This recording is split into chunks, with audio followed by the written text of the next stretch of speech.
Ma'am, tag-iilan po itong Xerox? Tag-iilan? Tagdadalawa. Tapos yung mga ID, harap likod po. O sige, wait lang po. Sige. Through email, Bluetooth, or Messenger? Bluetooth nyo, thank you.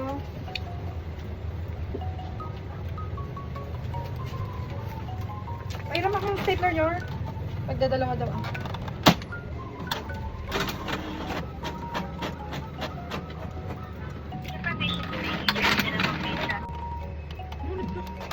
Pagdadalawa nga ni.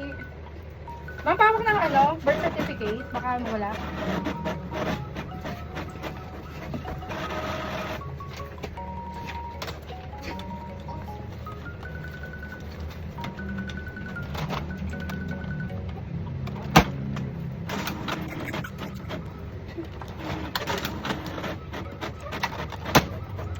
Pampawak na sa ID.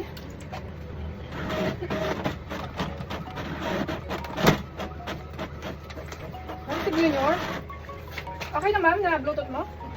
Sige, paprint ako na yun.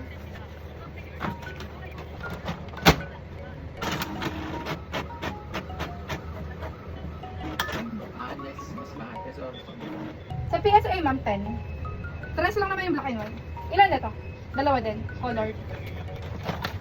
Magpawag na lang itong ID. So, itong mga ID okay na, hindi na iko-color. Yung resume po, A4 size. Dahil pa, ano nga, padagdagan ng A4. Ilang copy? Dagdagan mo yung A4 sa loob.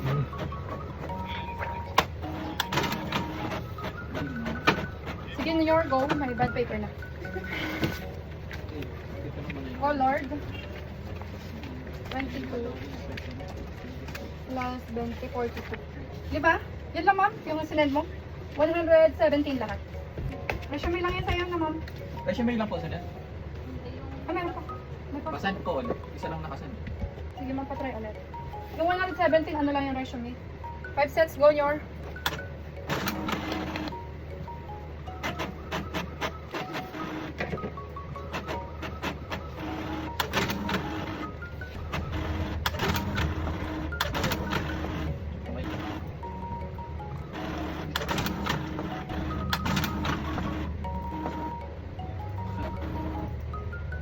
What is ba na yun? Sign up ka nun. 4 sets, ilang set? Ilan? Tag-iisa lang? So, 117. Ilan yan yun? Apat. 4 times 8. 32 plus 117. Bali, ma'am, 149. I receive 150 pesos. Change mo, ma'am. Piso. Wait na lang. Sige, go. A4 yan, your pa, ano? Pasuyo.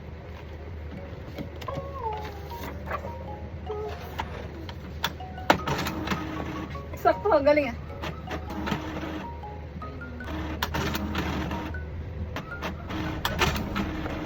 Ma'am, ito na lahat. Passport, 4 na peraso, 5 set. Ay, sorry, buti nawakan. Mahangin pala dyan. Ito yung 5 sets. Stapler ko ba? Okay na yan. Tapos ito yung mga black and white kanina. Tapos colored ng PSA. Thank you. Okay na. Salamat. Wala siya na yun. Yung pa-record, 149 sale.